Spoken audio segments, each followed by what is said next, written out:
হাজারো ব্যথা বেদনার পরে ফিরে আসনি তুমি আপন ঘরে। দিনের আলো তুমি ছড়িয়ে দিতে চলে গেলে মদিনায় মক্কা ছেড়ে। হে রাসূল তোমাকে ভুলি আমি কেমন করে। হে রাসূল তোমাকে ভুলি আমি কেমন করে। খেয়ে না খেয়ে দিন প্রচারের কাজে নিজেকে দিয়ে বিলিয়ে, তাই ফির কাফেরেরা চিনল না সে আলো। দুষ্ট ছেলেদের পিছে দিল লেলিয়ে, পাথরের আঘাতে ক্ষত বিক্ষত হয়ে সারা শরীর থেকে রক্ত ঝরে। হে রাসূল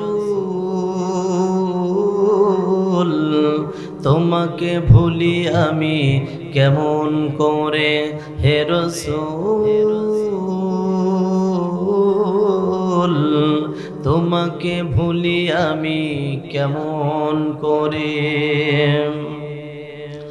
হীরার গুহায় তোমারি ধ্যান, আসমান থেকে নামে আল কুরআন। ভাঙলো সবার ভুল তোমারই পরে, আসলো কোরআনের ছায়া তলে। খালিদ ওমর আলী আবু বকর ইসলামী ঝান্ডা নিল যে তুলে। আল আমিন তুমি ছিলে চিরদিন সকল মানুষের তরে। হে রাসূল তোমাকে ভুলি আমি কেমন করে। হে রাসূল তোমাকে ভুলি আমি কেমন করে। কালিমা পড়েন লা ইলাহা, সবাই লা ইলাহা ইল্লাল্লাহ, লা ইলাহা জোরে লা ইলাহা। থামেন। কালিমা তৈবার সাথে কারো দুশ্মনী আছে? আপনারা কি ভয় পাচ্ছেন? তা ভয় পাচ্ছেন না তা মনে হচ্ছে যে জিকির করতেছেন তা মনে হয় গত 17 বছর আমরা এখনো আছি, আওয়ামী লীগের আমলে আছি। ধর বেটা কিসের ভয়? জিকির দিবেন কার নামে? সবাই বলেন না কার নামে? তাহলে একটু আওয়াজ দিয়ে বলেন লা ইলাহা ইল্লাল্লাহ, লা ইলাহা। সবাই লা ইলাহা ইল্লাল্লাহ, লা ইলাহা।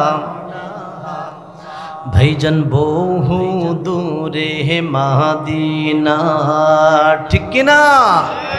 ভাইজান বহু দূরে মদিনা, আমরা কেমনে যাইতাম জানি না। বলেন বহু দূরে আমরা কেমনে যাইতাম জানি না।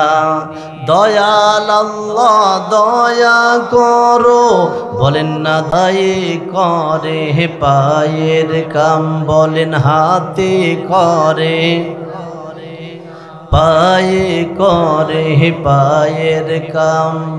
অন্তরেতে রাখিও স্মরণ, বলেন না অন্তরেতে খোদা তোমার নাম। লা ইলাহা সবাই লা ইলাহা ইল্লাল্লাহ, লা ইলাহা লা ইলাহা ইল্লাল্লাহু মুহাম্মাদুর রাসূলুল্লাহ সাল্লাল্লাহু আলাইহি ওয়াসাল্লাম। আলহামদুলিল্লাহ। ঐতিহ্যবাহী যশোর জেলার কেশবপুর থানাধীন স্থান ধর্মপুর পূর্বপাড়া জামি মসজিদের উদ্যোগে তৃতীয় বার্ষিক তাফসীরুল কুরআন মাহফিল 2025। তো আজকের মাহফিলের সম্মানিত সুযোগ্য সভাপতি জনাব রিজাউল ইসলাম সাহেব, আমরা দোয়া করি আজ কোরআনের মাহফিলের সভাপতিত্বের কারণে আল্লাহ তাআলা হুজুরের জীবনের সমস্ত গুনাহগুলো মাফ করে দিন, এজন্য চিৎকার করে বলেন আমিন। আজ মাহফিলের প্রধান অতিথি জনাব মোহাম্মদ আকরম খান প্রিয় ভাই উপস্থিত হয়েছেন এবং খুব চমৎকার আলোচনা রেখে আপনাদেরকে মুগ্ধ করেছেন। আমরা দোয়া করি আল্লাহ তাআলা প্রিয় ভাইকে ইসলামের জন্য, কোরআনের জন্য, দ্বীনের জন্য হজরতে ওমরের মতো কবুল করেন, বলেন আমিন। আজ মাহফিলে আলোচনা রেখে মুগ্ধ করেছেন অন্যান্য উলামায়ে কেরাম। সামনে উপস্থিত আছেন দূর দূরান্ত থেকে কোরআন প্রেমিক, হাদিস প্রেমিক, আল্লাহ প্রেমিক, আল্লাহ রসুল প্রেমিক ভাই ও বাবাজিরাম, পর্দার আড়ালে আমার সম্মানিতা মা ও বোনেরা, সবাইকে জানাই আমার হৃদয়ের সকল ভালোবাসা উজাড় করে দিয়ে সুন্নাত তরিকায় সালাম, আসসালামু আলাইকুম ওয়া রাহমাতুল্লাহ। সর্বপ্রথম শুকরিয়া আদায় করেছি সেই আল্লাহ সুবহানাহু ওয়া তাআলার দরবারে যে আল্লাহ তাআলা আপনাকে আমাকে অত্যন্ত দয়া করে, অত্যন্ত মায়া করে আজ এই তাফসীরুল কুরআন মাহফিলে আসার বসার সুন্দর ব্যবস্থা করে দিয়েছেন যিনি, সেই আল্লাহ তাআলার দরবারে প্রাণ খুলে সমস্বরে, সমবেত আওয়াজে, সমবেত চেষ্টায় জীবনের শ্রেষ্ঠ শুকরিয়ার ঝান্ডাটা আল্লাহ সুবহানাহু ওয়া তাআলার আরশে আজিম পর্যন্ত পৌঁছায় দেয়।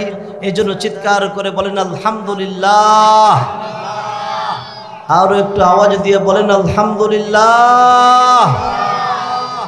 লাখো কোটি দুরূদ ও সালাম পাঠ করি সেই মানবতার মহান মুক্তির দূতের জন্য, যিনি আপনার আমার সকলের কিয়ামতের কঠিন মুসিবতের সময় একান্ত ব্যারিস্টার, আকায়ে নামদার, তাজদারে মাদিনা, সেই মানবতার মহান শিক্ষক, সেই মানবতার মহান নায়ক, নবী মুকররম জনাব হযরত মুহাম্মদুর রাসূলুল্লাহ, সকলে বলে সাল্লাল্লাহু আলাইহি ওয়াসাল্লাম। মাগফিরাত কামনা করি সেই সমস্ত ভাইদের জন্য যারা ইসলামের জন্য, কুরআনের জন্য, দ্বীনের জন্য, দেশের জন্য যারা প্রাণ দিয়ে শহীদ হয়েছেন। আল্লাহ সুবহানাহু ওয়া তাআলা সেই সমস্ত ভাইদেরকে জান্নাতুল ফিরদাউসের মেহমান হিসাবে কবুল করেন, এই জন্য চিৎকার করে বলেন আমিন। প্রাণ প্রিয় ভাইরা, আলোচনার পূর্বে দুই একটি কথা বলেই আমি আমার মূল আলোচনা শুরু করতে চাই, যদি আপনাদের অনুমতি পাই। সম্মানিত ভাইরা, বলেন তো আজ এই মাহফিল কিসের মাহফিল? সবাই বলেন না কিসের মাহফিল? এই কোরআনটা কার? সবাই বলেন না কার? এই কোরআনের কথা শুনতে গেলে, বুঝতে গেলে, জানতে গেলে আপনাদের কি কষ্ট হবে? আরো জোরে বলেন। যারা ইমানদার, যারা মুমিন, যারা মুসলিম প্রকৃত অর্থে, যারা আল্লাহ তাআলাকে ভয় পায়, তারা এই কোরআন শরীফ শুনলে তৃপ্তি পায়, আনন্দ পায়, মজা পায়। আর যারা এই কোরআন শরীফ শুনলে অসন্তুষ্ট হয়, বুঝতে হবে ইমানের সমস্যা। আমাকে ভুল বুঝবেন না। টুপি থাকলে, দাড়ি থাকলে, লম্বা পাঞ্জাবি গায়ে থাকলে ইমানদার হওয়া? এই কোরআন শরীফ শুনেছিল হযরত আবু বকর, ওমর, উসমান, আলী, তাদের কিন্তু ঈমান বেড়ে গিয়েছিল। আবার একই কোরআন শরীফ শুনেছিল আবু জেহেল, আবু লাহাব, উতবা, সাইবা, ওলীদ ইবনে মুগীরা। বলেন তো এদের ঈমান বাড়ছিল না শয়তানি বাড়ছিল? তাহলে হিদায়াত সবার ভাগ্যে জোটে? তা দিয়ে একটা কথা আয়নার মতো মনে রাখবেন। আজ এই তেলাওয়াতকৃত আয়াতটা, আজ এই তাফসীরটা যদি কোনো মানুষ মনে করে আমার বিপক্ষে চলে যাচ্ছে, আজ এই তেলাওয়াতকৃত আয়াতটা, আজ এই তাফসীরটা যদি কোনো মানুষ মনে করে আমার দলের বিপক্ষে চলে যাচ্ছে, আজ এই তেলাওয়াতকৃত আয়াতটা, আজ এই তাফসীরটা যদি কোনো মানুষ মনে করে আমার সংগঠনের বিপক্ষে চলে যাচ্ছে, আজ এই তেলাওয়াতকৃত আয়াতটা, আজ এই তাফসীরটা যদি কোনো মানুষ মনে করে আমার দলের বিপক্ষে চলে যাচ্ছে, আমার নেতা নেত্রীর বিপক্ষে চলে যাচ্ছে, আমি মনে করি কোরআন যে মানুষের বিপক্ষে চলে যায়, যে দলের বিপক্ষে চলে যায়, যে সংগঠনের বিপক্ষে চলে যায়, যে নেতা নেত্রীর বিপক্ষে চলে যায়, সেই মানুষ, সেই দল, সেই নেতা, সেই নেত্রী কখনো ভালো হতে পারে না। কাজে সকল সৃষ্টির শ্রেষ্ঠ সৃষ্টি হিসেবে কোরআন যে মানুষের বিপক্ষে চলে যায়, সেই মানুষের পক্ষে কারা কারা থাকবেন না, দু হাত তুলে দেখা দেন।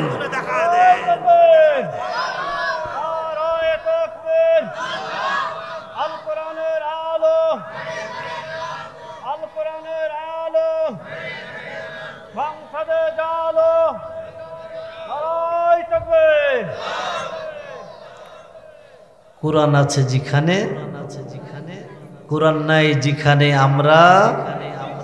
প্রিয় ভাই একটু সাউন্ডটা সর্বোচ্চ দেন, আওয়াজটা কানে এসে আমার লাগবে, তাহলে বুঝবো আমার আওয়াজটা হচ্ছে। একটু আওয়াজ বাড়ান। আপনাদের সাউন্ড আলহামদুলিল্লাহ অনেক ভালো, অনেক জায়গায় প্রোগ্রাম করেছে আলহামদুলিল্লাহ। একটু সেভাবে যাতে আমার কানে লাগে। আমার বাহিরে এত মাইক সাউন্ডের দরকার নাই, আমার শ্রোতা যারা আসছে এরাই শুনবে। তো সম্মানিত ভাইরা, আপনারা আমাকে চেনেন, অনেকেই আছেন আমার আলোচনা শুনেছেন আলহামদুলিল্লাহ। তো আজ আমি তো আপনাদের কারোর ভাইয়ের মতো, কারোর সন্তানের মতো, জাস্ট পরিবেশটা একটু গোছানোর জন্য আপনাদের কাছে বসেছি। আজ অর্ধেক আমি কথা বলবো, আপনারা অর্ধেক কথা বলবেন, 50-50 আমরা ভাগ করে নিব।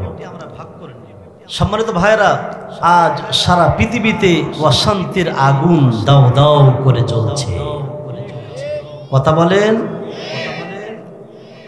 টেন্ডারবাজি, চাঁদাবাজি, সন্ত্রাস, নৈরাজ্য, মারামারি, হানাহানি, কাটাকাটি, খুন খারামি, জিনা, ব্যভিচার, ধর্ষণ এত গুরুতর আকারে ধারণ করেছে শুধুমাত্র অবৈধ প্রেমের প্রস্তাব প্রত্যাখ্যান করার কারণে।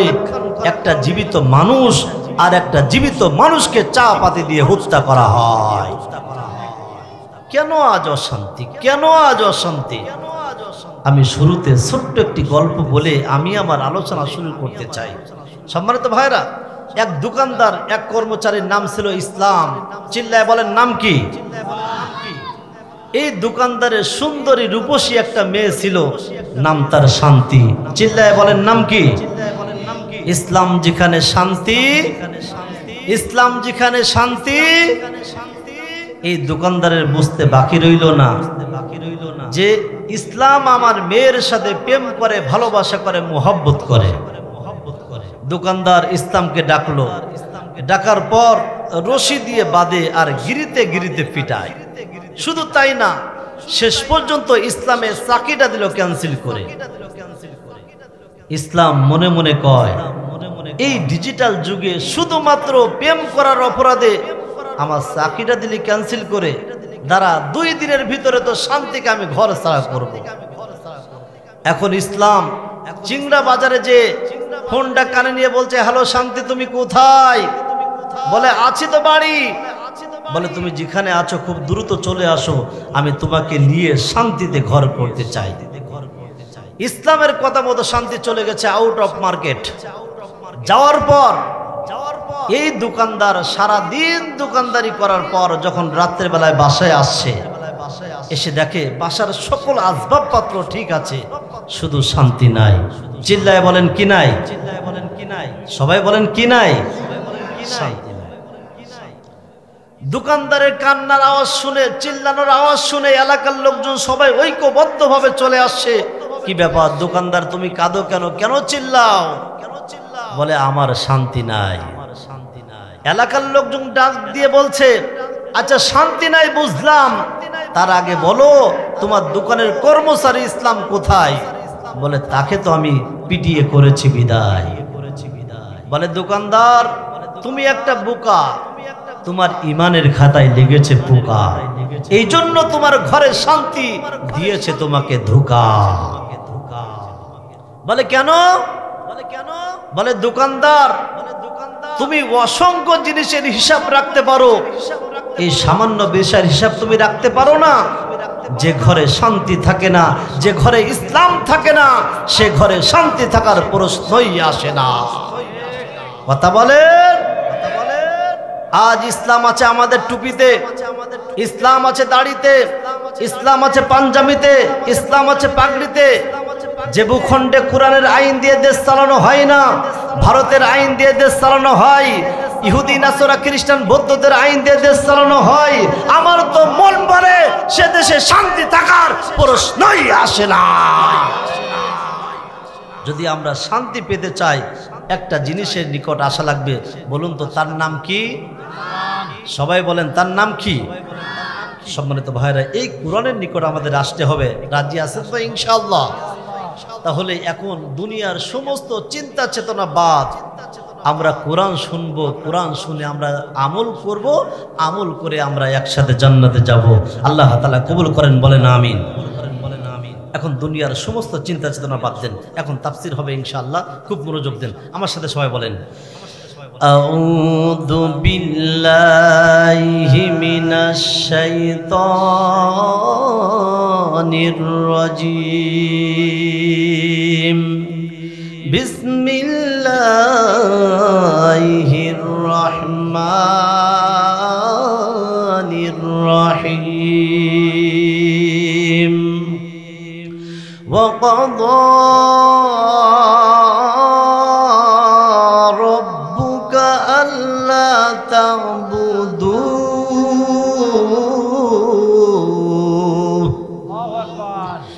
ইল্লা ইয়্যাহু ওয়া বিল ওয়ালিদাইনি ইহসানা।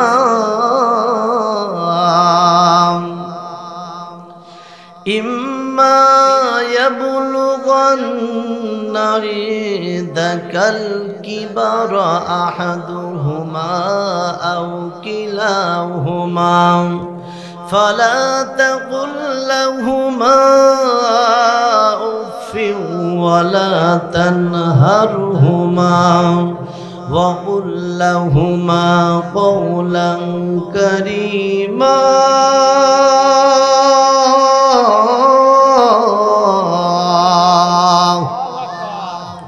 সাদাকাল্লাহুল আযীম।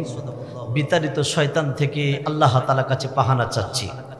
পরম করুণাময় ও অসীম দয়ালু আল্লাহর নামে শুরু করছি। আল্লাহ তাআলা বলছে, তোমরা শুধুমাত্র একমাত্র আমার ইবাদত করবে। হো আমার প্রিয় ভাইরা, বলেন তো আমরা একজনের নামের ইবাদত করব, তার নাম কি? এতগুলা মানুষ আওয়াজ হচ্ছে না, বলেন না তার নাম কি? এরপর আল্লাহ তাআলা দ্বিতীয় যে মেসেজটা দিচ্ছেন, তোমরা তোমাদের মা বাবাকে খেদমত করবা, যাতে করে তোমাদের মা বাবা শব্দ না করে এমন কোনো আচরণ তোমরা করবা না। সম্মানিত ভাইরা, আল্লাহ তাআলা আপনাদের দোয়ায় সারা বাংলাদেশ আমাকে ঘুরাচ্ছে আল্লাহ তাআলা। কিন্তু আমি তো দেখতেছি ছেলে বাবার সাথে ভালো সম্পর্ক নাই, আবার বাবা ছেলের সাথে ভালো সম্পর্ক নাই, মা ছেলের সাথে ভালো সম্পর্ক নাই, আবার ছেলে মায়ের সাথে ভালো সম্পর্ক নাই। আমার রাসূল সাল্লাল্লাহু আলাইহি ওয়াসাল্লাম বলেছেন, রিদর রব্বি ফি রিদল ওয়ালিদ ওয়া সাখাতুর রব্বি ফি সাখাতিল ওয়ালিদ। মা খুশিতে আমার আল্লাহ খুশি হয়ে যায়, আর মা অখুশিতে আমার মালিক অখুশি হয়ে যায়। তো সম্মানিত ভাইরা, আমরা দেখেছি অনেকেই আছেন নামাজ পড়ে, রোজা রাখে, হজ করে, যাকাত দেয়, ভালো ভালো কাজ করে, মায়ের সাথে ভালো সম্পর্ক নাই, বাবার সাথে ভালো সম্পর্ক নাই। আমার রাসূল সাল্লাল্লাহু আলাইহি সাল্লাম এই কথাই বলেছেন, যদি আমার মা অখুশি হয়ে যায় তাহলে আল্লাহ তাআলা অখুশি হয়ে যায়, আর মা যদি খুশি হয়ে যায়, বাবা যদি খুশি হয়ে যায়, বলেন তো একজন খুশি হয়, তার নাম কি? সম্মানিত ভাইরা, কেমন ভাবে দেখেন মালিক খুশি হয়ে যায়। আমি ছোট্ট একটা হাদিস আপনাদেরকে শুনাইলে আপনারা বুঝতে পারবেন। আমার ভাইজান, আমার বন্ধুগণ, কোন দিকে নজর নাই, অল্প সময় স্বল্প কথা বলে আমি আপনাদের কাছ থেকে বিদায় নিতে চাই। মুসলমান, আল্লাহ রাসূল সাল্লাল্লাহু আলাইহি ওয়াসাল্লামের একজন প্রিয় সাহাবী হযরতে আলকামা রাদিয়াল্লাহু তাআলা আনহু আলকামা মৃত্যুর শয্যায় শুয়ে আছেন। বিলাল বারবার কালিমার তাগিদ দিচ্ছেন, কিন্তু কালিমা পড়তে পারে না।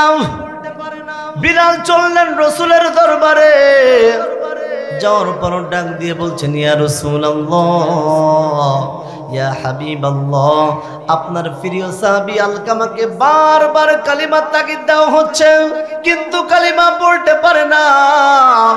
আমার রসুল ডাক দিয়ে কই, বিলাল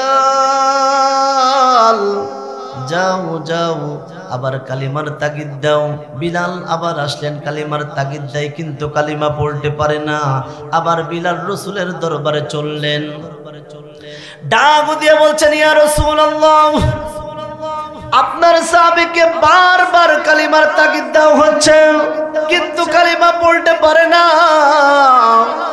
আমার রসুল ডাক দিয়ে কই, বিলাল, আলকামার মা কি এখনো দুনিয়ার উপরে আছে? বিলাল ডাক দিয়া কই, ইয়া রাসূলুল্লাহ, আলকামার মা এখনো দুনিয়ার উপরে আছে। আমার রাসূল ডাক দিয়া কই, বিলাল যাও যাও, আলকামার মাকে বলো আমার রসুল আপনাকে আহ্বান করেছে, আমার রসুল আপনাকে ডাক দিয়েছে। যদি আপনি না যেতে পারেন, আমার রসুল আপনার বাসায় আসবেন। বিলাল ডাক দিয়া কই, মা, আমার রসুল আপনাকে আহ্বান করেছে, আমার রসুল আপনাকে ডাক দিয়েছে। যদি আপনি না যেতে পারেন, আমার রসুল আসবে। আলকামার মা ডাক দিয়ে কয়, বিলাল আমি জীবিত আছি, আমার রসুল আমাকে ডাক দিয়েছে, আমি যাব না, এটা হতে পারে না। আমার রসুলকে সংবাদটা শুনাইয়া দাও। আমি আলকামার মা, আমি রসুলের দরবারে যেতে চাই। আরো জোরে বলেন না সুবহানাল্লাহ। বৃদ্ধা মানুষ লাঠিটা ভর দিয়ে এক পর্যায়ে হাঁটি হাঁটি পা পা করে আমার রসুলের দরবারে হাজির। ডাক দিয়ে কই, নবীজি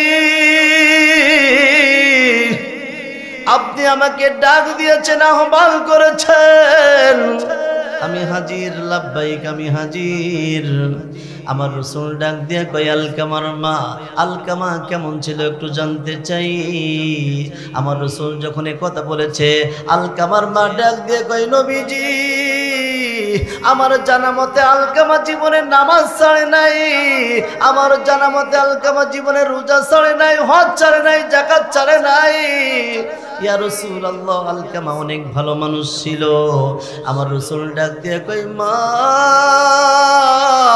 আমি এ কথা জিজ্ঞাসা করি নাই, আমি জিজ্ঞাসা করেছি আপনার সাথে আপনার সন্তানের কেমন সম্পর্ক ছিল। আলকামার মা ডাক দিয়ে কই, ইয়া রাসূলুল্লাহ, আলকামার সাথে আমার ভালো সম্পর্ক ছিল না। কেন ভালো সম্পর্ক ছিল না? আলকামার মা ডাক দিয়ে কই, ইয়া রাসূলুল্লাহ, আলকামা শুধু তার স্ত্রীর কথা শুনতো, আমার কোনো কথা শুনতো না, এই জন্য আলকামার সাথে আমার ভালো সম্পর্ক ছিল না। আমার রসুল ডাক দিয়ে কই, ও আলকামার মা, আপনি আলকামাকে মাফ করে দেন। আলকামার মা ডাক দিয়ে কই, ইয়া রাসূলুল্লাহ, আমি ওয়াদা করতেছি এবং নিয়ত করতেছি আমি আলকামাকে মাফ করব না। আমার রসুল ডাক দিয়ে কই, বিলাল যাও যাও, জঙ্গল থেকে কিছু কাঠ কুড়িয়ে নিয়ে আসো, যাতে করে ওই কাঠ দিয়া আমি আগুনে জ্বালাইয়া পুরাইয়া বিদায় করতে চাই আলকামাকে। বিলাল কোনো দিকে তাকাই না, সামনের দিকে রওনা। ভাই আমার কোনো দিকে নজর নাই, কোনো দিকে নজর নাই। আলকামা এবার জঙ্গলের দিকে রওনা, জঙ্গলের দিকে রওনা, বিলাল জঙ্গলের দিকে রওনা। আলকামার মা ডাক দিয়ে বলছেন, মামা একটু উপরে তুলতে হবে,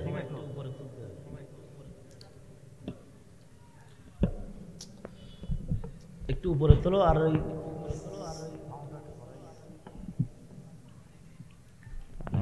কষ্ট হচ্ছে কেন? মনে হচ্ছে সাপ খেয়ে ফেলতেছে আমার।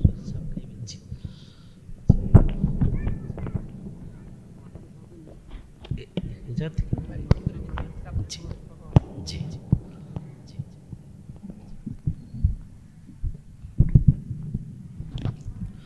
সবাই একটু জিকির করেন লা ইলাহা ইল্লাল্লাহ লা ইলাহা জোরে লা ইলাহা ইল্লাল্লাহ লা ইলাহা। আমার ভাইজান আমার বন্ধুগণ, বিলাল কোন দিকে না তাকায়া জঙ্গলের দিকে চললেন। এবার আলকামার মা ডাক দিয়া কয়, ইয়া রাসূলুল্লাহ ইয়া হাবিবাল্লাহ, আপনি সত্য সত্য কি আমার আলকামাকে আগুন দিয়ে জ্বালাইয়া পুরাইয়া দুনিয়া থেকে বিদায় করবেন? আমার রাসূল ডাক দিয়ে কয়, মা, দুনিয়ার আগুনের চেয়ে জাহান্নামের আগুন হাজার হাজার গুণে তাপ। আলকামা জাহান্নামের আগুন সহ্য করতে পারবে না, এই জন্য আমি দুনিয়ার আগুন দিয়ে তাকে জ্বালাইয়া পুরাইয়া দুনিয়া থেকে বিদায় করতে চাই। আমার রাসূল যখন এই কথা বললেন, আলকামার মা ডাক দিয়ে বলে, ইয়া রাসূলুল্লাহ, আমি নিয়ত করেছিলাম আলকামাকে মাফ করব না, কিন্তু হঠাৎ করে আলকামার ছোট্ট বেলার কথা মনে পড়ে গেল। আমার কলেজের সন্তান আলকামা আমার সামনে আগুন দিয়ে জ্বালাইয়া পুরাইয়া দুনিয়া থেকে বিদায় করে দেওয়া হবে, আমি মা সহ্য করতে পারবো না। হঠাৎ করে আলকামার ছোট্ট বেলার ঘটনা মনে পড়ে গেল। ইয়া রাসূলুল্লাহ, আপনি সাক্ষী থাকেন, ওই ছোট্ট বেলার ঘটনা মনে করে আমি আলকামার মা, আমি আলকামাকে মাফ করে দিলাম। আরো একটু আওয়াজ দিয়ে বলেন না সুবহানাল্লাহ। আমার ভাইজান আমার বন্ধুগণ, এবার যদি আপনারা বুঝতে পারেন, বুঝে থাকেন, দেখেন আলকামার মা এখন আলকামাকে মাফ করে দিলেন। এবার আমার রাসূল ডাক দিয়ে কয়, বিলাল, যাও যাও, এবার আলকামার কাছে চলে যাও, দেখো আলকামা কালিমা পড়তে পারে কিনা। এবার বিলাল রাদিয়াল্লাহু তাআলা চললেন আলকামার বাসায়, যে দেখে আলকামা কালিমা পড়তেছে, আর আলকামা কালিমা পড়তে পড়তে দুনিয়া থেকে বিদায় নিয়ে চলে গেছে। চিৎকার করে বলেন না সুবহানাল্লাহ। সম্মানিত ভাইরা, তাহলে এই ইতিহাস থেকে, এই হাদিস থেকে আমরা কি শিখলাম বলেন তো? মা যদি খুশি হয়ে যায়, একজন খুশি হয়, তার নাম কি? সবাই বলেন না, নাম কি? আর মা যদি অখুশি হয়ে যায়, একজন অখুশি হয়, তার নাম কি? এটা হচ্ছে রিদর রব্বি ফি রিদল ওয়ালিদ ওয়া সাখাতুর রব্বি ফি সাখাতিল ওয়ালিদ। মা খুশিতে আমার আল্লাহ খুশি হয়ে যায়, আবার মা যদি অখুশি হয়ে যায়, আমার মালিক অখুশি হয়ে যায়। তো সম্মানিত ভাইরা, এবার আসেন, আল্লাহ রাসূল সাল্লাল্লাহু আলাইহি ওয়াসাল্লাম বলেছেন, তিন প্রকার মালউন, তিন প্রকার পুরুষ জাহান্নামে যাবে। জোরে বলেন, কয় প্রকার? সবাই বলেন না, কয় প্রকার? তিন প্রকার পুরুষ জাহান্নামে যাবে। এরপর আল্লাহ রাসূল সাল্লাল্লাহু আলাইহি ওয়াসাল্লাম বলেছেন, এই পর্দার মা বোনটা কি আছে? মা বোনটা বেশি না কম? মেলা। তাহলে মা বোনদের সম্পর্কে একটু আলোচনা করা দরকার, কারণ এতদিন ছিল তারা সরকার, আর সংসার জ্বালাইয়া পুরাইয়া করেছে সারখার। কথা বলেন। আল্লাহ রাসূল সাল্লাল্লাহু আলাইহি ওয়াসাল্লাম বলেছেন, চার প্রকার মহিলা নামাজ পড়ে, রোজা রাখে, হজ করে, যাকাত দেয়, এমনকি তাহাজ্জুদ নামাজ পড়ে। তাহাজ্জুদ নামাজ পড়ার পরেও চার প্রকার মহিলা আল্লাহর জাহান্নামে যাবে। চিৎকার করে বলেন, কয় প্রকার? জোর হলো না, আরো জোরে। চার প্রকার মহিলারা জাহান্নামে যাবে। তাহলে আগে একটু আপনাদের ধরি, এরপর মা বোনদের ধরে আমার আলোচনা ইতি করতে চাই। সম্মানিত ভাইরা, এবার একটু মনোযোগ দেন। তিন প্রকার পুরুষ জাহান্নামে যাবে। আমি আল্লাহ তাআলা আমার গলার কণ্ঠ খারাপ দেন নাই, যদি একটা কিস্তা কাহিনী ধরি আপনারা শুনবেন, এবং যে আলোচনা করে আপনাদের দেখবেন ভালো লাগবে, আমি আশা করতেছি। তবে আগামীকাল আপনি চায়ের দোকানে বসে বলবেন মাশাআল্লাহ জাযাকাল্লাহ মুফতি আসাদুল্লাহ আল গালিব চমৎকার আলোচনা করেছেন। এখন চায়ের দোকানদার বলবে আচ্ছা কি আলোচনা করেছে বলো তো, আপনি কিছুই বুঝতে পারলেন না, কিছু শিখলেন না। এমন আলোচনা করে কোনো লাভ নাই।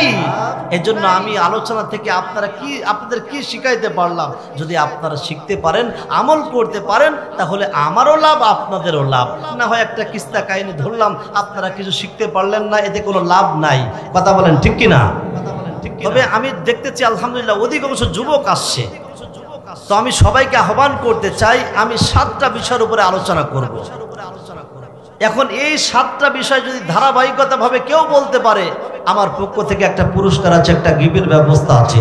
তো ইনশাআল্লাহ আমি কিন্তু হঠাৎ করে, আমি কিন্তু আপনাদের পরিচিত লোক, আমি আমার পরিচয়টা পরে বলবো, কারোর ভাইয়ের মতো, কারোর সন্তানের মতো। এই 7টা বিষয় কিন্তু আপনাদের নলেজে থাকা লাগবে।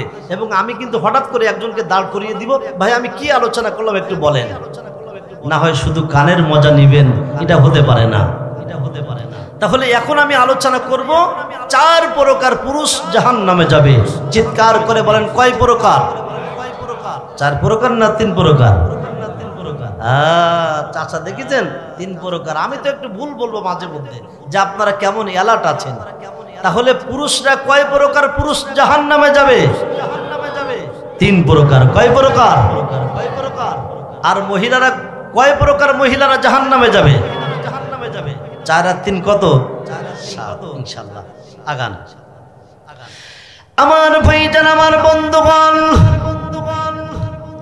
কোন দিকে নজর নাই।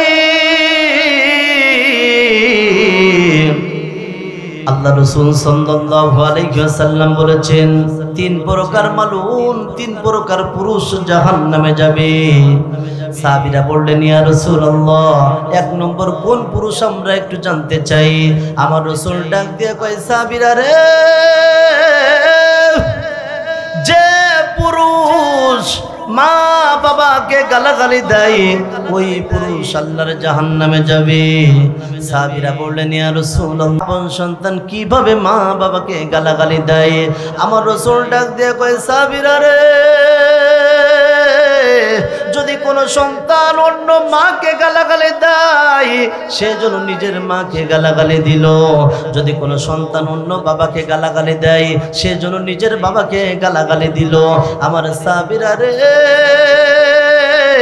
যদি কোনো সন্তান মা বাবাকে গালাগালি দেয় ওই সন্তান আল্লাহর জাহান্নামে যাবে।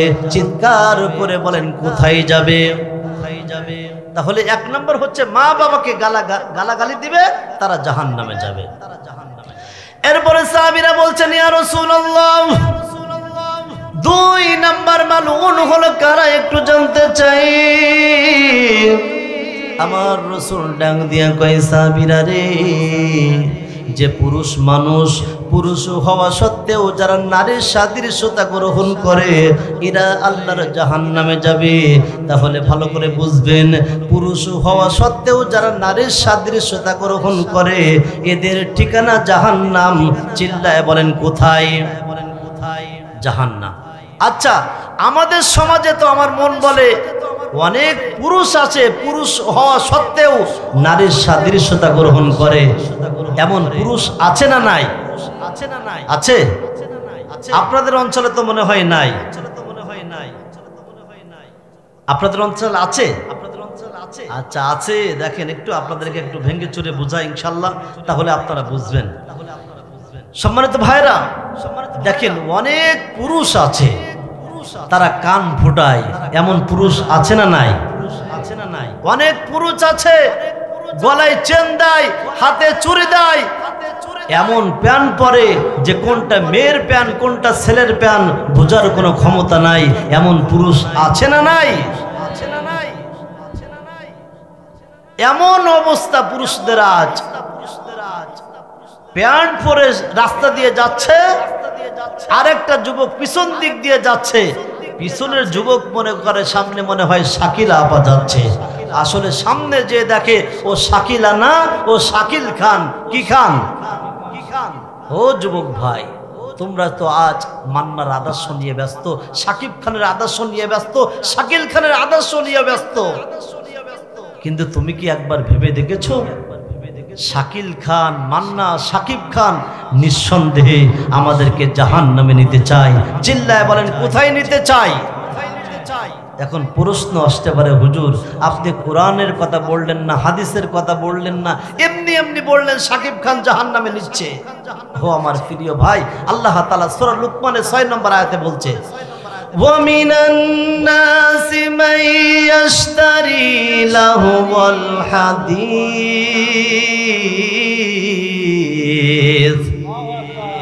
لِيُضِلَّ عَن سَبِيلِ اللَّهِ بِغَيْرِ عِلْمٍ وَيَتَّخِذَهَا هُزُوًا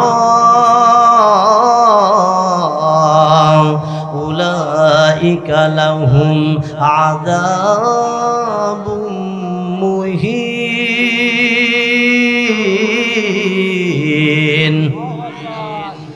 আল্লাহ তাআলা বলছেন যারা নাকি ইসলাম থেকে, কোরআন থেকে, হাদিস থেকে মানুষকে আলাদা করতে চায়, গানের মাধ্যমে, ছায়া ছবির মাধ্যমে, নাটকের মাধ্যমে, কৌতুকের মাধ্যমে যারা মানুষকে আলাদা করতে চায় তাদের ঠিকানা জাহান্নাম, এবং জাহান্নামের ভিতরে তাদের জন্য যন্ত্রণাদায়ক শাস্তির ব্যবস্থা করে রেখেছেন। ও আমার প্রিয় ভাইরা, এবার বলেন তো সাকিব খান আমাদেরকে কোথায় নিতে চাই? যুবকদের সম্পর্কে যদি আলোচনা করতে চাই 1-1.5 ঘন্টা হইলে ভালো হয়, কিন্তু সময় সংক্ষিপ্ত, একটু গানের মাধ্যমে বলতে চাই। আপনারা কি শুনবেন ইনশাআল্লাহ? এবং আমার সাথে কিন্তু গাওয়া লাগবে। বলেন আল্লাহ আল্লাহ রে কোন দুনিয়ায় পাঠাইলা আমারে। বলেন আল্লাহ আল্লাহ রে কোন দুনিয়ায় পাঠাইলা আমারে। বর্তমানের পোলা মাইয়া সমান সমান মাপ, লম্বা চুল কাটিয়া মাইয়া মাথায় লাগাই ক্যাপ। কথা বলেন। বর্তমানের পোলা মাইয়া সমান সমান মাপ, লম্বা চুল কাটিয়া মাইয়া মাথায় লাগাই ক্যাপ। ও আল্লাহ আল্লাহ রে কোন দুনিয়ায় পাঠাইলা আমারে। বলেন আল্লাহ আল্লাহ রে কোন দুনিয়ায় পাঠাইলা আমারে। হিন্দি গানের টান মারিয়া রাস্তা দিয়া যায়, কারো কারো কারো কারো সুরে আবার বুকটা ফাইটা যায়। কথা বলেন। আজ বুক ফাটা মমতাজ কোথায়? খেলা হবে, খেলা হবে। শামীম ওসমান আজ কোথায়? ওবায়দুল কাকা কোথায়? যারা সংসদে বসে বলতো বুখারী, মুসলিম, তিরমিজি, আবু দাউদ, নাসাই সকল সিয়াসিত্তার কিতাব পড়ে শেষ করেছি। আমার তো মন বলে যখন 50 টাকার দামের বেশ্যা যখন সংসদে উঠে কথা বলে সকল সিয়াসিত্তার কিতাব পড়ে শেষ করেছি, আমার মন বলে ওই সংসদ আর পবিত্র থাকতে পারে না, অপবিত্র হয়ে যায়। কথা বলেন, কথা বলেন। ও আমার প্রিয় ভাইরা, আপনারা জানেন এই বাংলাদেশ শাহজালালের বাংলাদেশ, এই বাংলাদেশ শাহ মাকতুমের বাংলাদেশ, এই বাংলাদেশ শাহপরানের বাংলাদেশ। যারা বাংলাদেশ নিয়ে ষড়যন্ত্র করবে, যারা ইসলামের বিপক্ষে কলম ধরবে, তাদের বাংলাদেশে থাকার অধিকার নাই।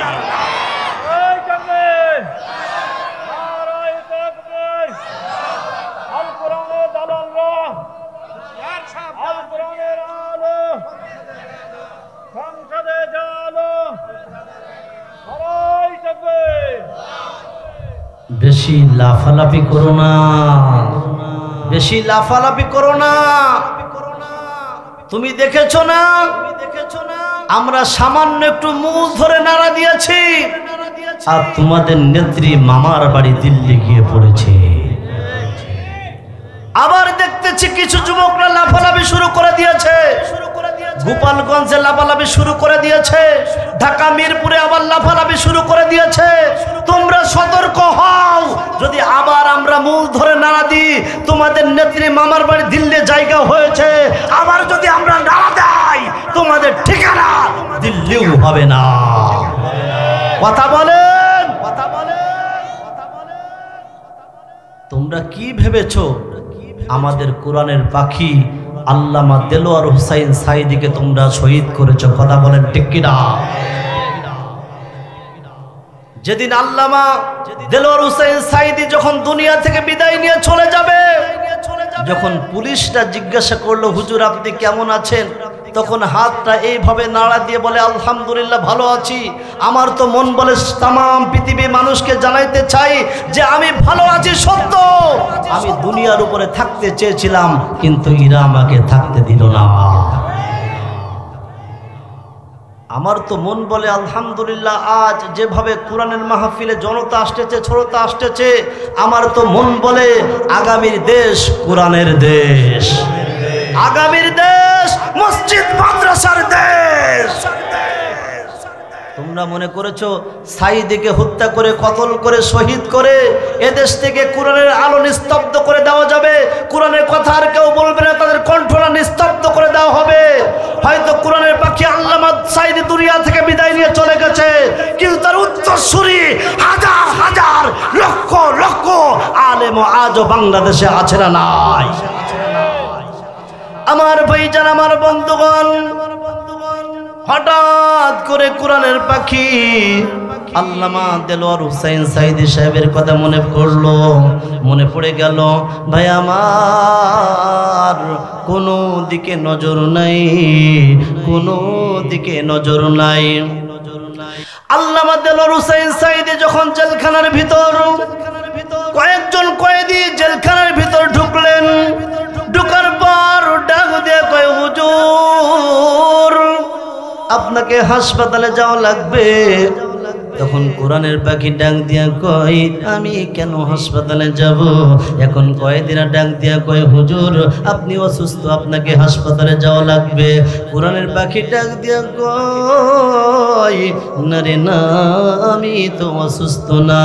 এবার কয়েদিরা ডাক দিয়া কয় হুজুর কোনো কথা হবে না, আপনাকে হাসপাতালে যাওয়া লাগবেই, কোনো কথা হবে না। তখন কোরআনের পাখি আসমানের দিকে তাকায়া আল্লাহ বলে ডাক দেয়, আল্লাহকে ডাক দিয়া কয় মালিক আমার মন বলে এরা আমার আর দুনিয়ায় থাকতে দিবে না। এবার যখন জেলখানা থেকে বাইর করা হলো, একটা গাড়ির ভিতরে তাকে ঢুকানো হলো। যখন ঢুকানো হয়, কোরআনের পাখির জায়গাটা এবার পরিষ্কার করা শুরু করে দিয়েছে। অন্যান্য বন্দীগুলা ডাক দিয়া কয় কেন এ জায়গায় পরিষ্কার করা হচ্ছে? তখন কয়েদিরা ডাক দিয়া বলে আর এ জায়গায় কোরআনের পাখি আল্লামা আর আসবে না। যখন গাড়ির ভিতরে করে যখন হাসপাতালের সামনে নেওয়া হলো, যখন হাসপাতালের সামনে যখন নামতেছে, অন্য পুলিশরা ডাক দিয়ে বলছে হুজুর আপনি কেমন আছেন, আপনি কেমন আছেন? তখন কোরআনের পাখি এইভাবে হাতটা উঁচু করলেন এবং দুই ঠোঁটের মাঝখান থেকে মুক্তার মতো কয়েকটা দাঁত বাইর করে দিয়ে বলল ও আমার সারা পৃথিবীর মুসলমান তোমরা শুনে নাও, এরা আমি তো ভালো আছি কিন্তু এরা মনে হয় আমাকে আর দুনিয়ায় থাকতে দিবে না। এইভাবে হাত উঁচু করে বলে আলহামদুলিল্লাহ আমি ভালো আছি। যুবক ভাই আমার, এরপর যখন হাসপাতালে নেওয়া হয়, একটা রুমের ভিতরে যখন নেওয়া হয়, ওই রুমের ভিতরে কোনো লোক নাই। হঠাৎ করে একটা মহিলা নার্স ওই রুমের ভিতরে ছিল। কিছুক্ষণ পর জানালা দিল, দরজা দেওয়ার পর কোনো লোক নাই, শুধু একটা মহিলা নার্স ওই হাসপাতালের ভিতর রয়েছে।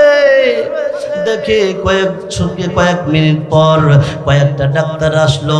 আসার পর একটা ইঞ্জেকশন তার হাতের ভিতরে ফুটালো। হাতের ভিতরে ফোটানোর পর কোরআনের পাখি আল্লাহ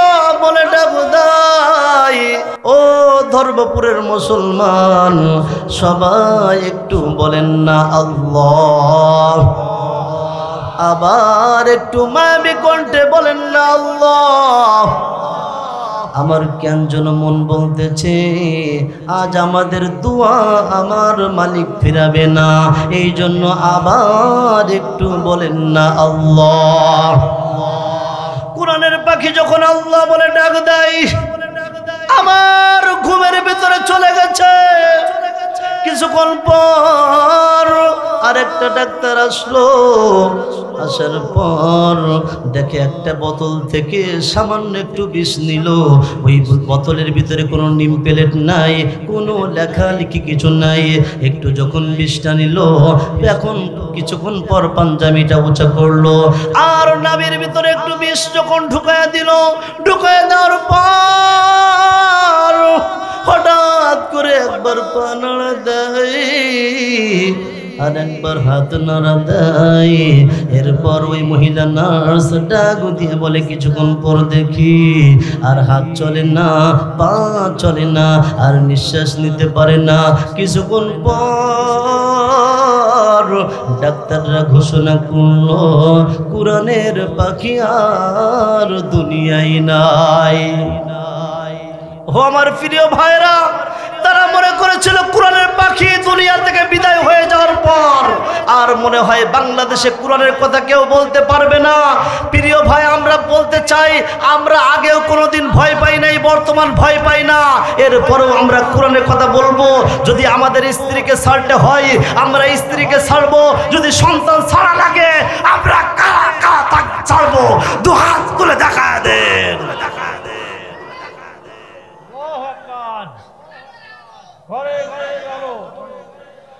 আল্লামা সাইদি তুমি মরণে শহীদ হয়েছ, তুমি এটাই জানি।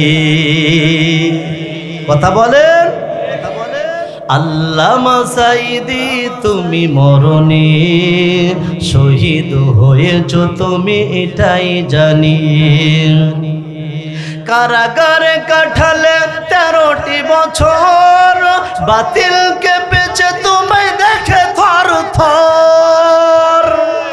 তুমি যে ছিলে মোদের নয়নমণি, তুমি যে ছিলে মোদের নয়নমণি, শহীদ হয়েছ তুমি এটাই জানি।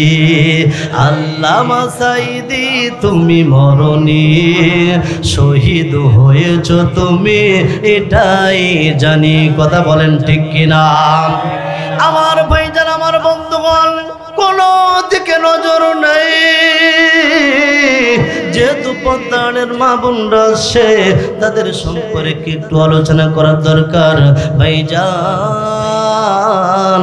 ও পদ্মানের মামার, আমি আপনাদেরকে আহ্বান করতে চাই, তোমরা হয়তো মনে করো আমার স্বামী হয়তো মোহাব্বত করে না, ভালোবাসে না।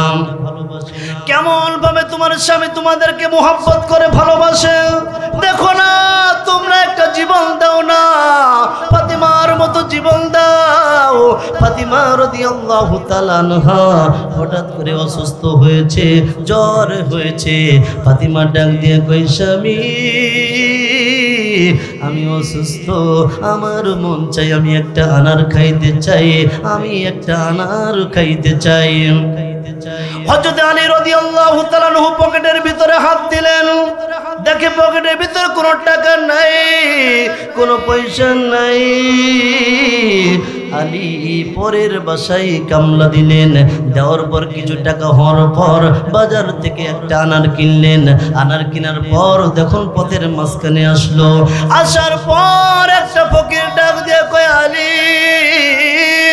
আমি অসুস্থ, আজ 3 দিন হলো আমি কোনো খাবার খাই নাই। আমার মন চাই যদি তোমার পকেটে একটা আনার আছে, ওই আনারটা যদি আমাকে দিতে, যদি আমি খাইতে পারতাম, আমার মন বলে আমি পরিপূর্ণ সুস্থ হয়ে যেতাম। চিৎকার করে বলেন না সুবহানাল্লাহ। আলী কোনো দিকে তাকাই না, একবার আমার মালিকের দিকে তাকাই, আর একবার স্ত্রীর কথা স্মরণ করে। কিন্তু আমার মালিকের কথা যখন মনে পড়ছে, আমার মালিক ডাক দিয়া কয়, ও আলী, তোমার কাছে যদি কেউ কিছু চাই তুমি খালি হাতে তাকে ফিরাবা না। আলী কোনো দিকে না তাকাইয়া একটা আনার থেকে 50 আনার ফকিরকে দিল। দেওয়ার পর ফকির 50 আনার যখন খাইলো, খাওয়ার পর ডাক দিয়ে কয়, আলী, আমি 3 দিন খাবার খাই নাই, আমি অসুস্থ। তুমি যেহেতু 50 আনার আমাকে দিয়েছো, এই আনার আমি যখন খেয়েছি আমার মন বলে আমি 50% সুস্থ হয়ে গিয়েছি। ও আলী, তোমার পকেটে আর অর্ধেক আনার আছে, ওই আনারটা যদি আমাকে দিতে আর আমি যদি খাইতে পারতাম, আমার মন বলে আমি পরিপূর্ণ সুস্থ হয়ে যেতাম। আলী কোনো দিকে না তাকাইয়া আর অর্ধেক আনার আবার খাওয়ার পর আলহামদুলিল্লাহ বললেন। এবার আলী বাসার দিকে রওনা। ভাই আমার কোনো দিকে নজর নাই, কোনো দিকে নজর নাই। হযরত আলী রাদিয়াল্লাহু তাআলা আনহু যখন বাসার ভিতরে রওনা, বাসার ভিতরে যে যখন সালাম দিলেন, ফাতিমা রাদিয়াল্লাহু তাআলা আনহা গেটটা খুললেন, কিন্তু আলী গেটের ভিতরে ঢুকবেন লজ্জা করে। লজ্জা করার কারণ হইল স্ত্রী বলেছে একটা আনার খাবো, জীবনে কোনোদিন আবদার করে নাই, একটা আনার মাত্র খেতে চেয়েছে, কিন্তু আমি তো আনার আনতে পারি নাই। হযরত আলী লজ্জার কারণে রুমের ভিতরে ঢুকতে পারে না। ফাতিমা ডাক দিয়ে কয়, স্বামী, চিন্তার কোনো কারণ নাই, লজ্জার কোনো কারণ নাই, হয়তো আপনি আনার আনতে পারেন নাই, তবে সুসংবাদ হলো এটা আলী, যখন আপনি বাসা থেকে যখন কাজের জন্য বাইর হয়েছেন, আমার মন বলতেছে আমার মালিক আমাকে পরিপূর্ণ সুস্থ বানায়া দিয়েছে। আলী চিন্তার কোনো কারণ নাই। এবার আলী আর কোনো চিন্তা করে না। আমার রাসূল ডাক দিয়ে কই, সালমান, আজ অনেক আনার হয়েছে, আজ অনেক আনার চলে আসছে, যাও এই জায়গা থেকে গুনে গুনে 10টা আনার হযরত আলীর বাসায় নিয়ে চলে যাও। সালমান ফার্সি 10টা আনার গুনে গুনে একটা জায়গায় মাথায় নিয়ে চললেন আলীর বাড়িতে। হঠাৎ করে মনে পড়লো, কি ব্যাপার, আমার রাসূল কেন হযরত আলীকে 10টা আনার দিল? আমি ঘটনা জানার জন্য সালমান একটা আনার নিজের পকেটে রাখলো।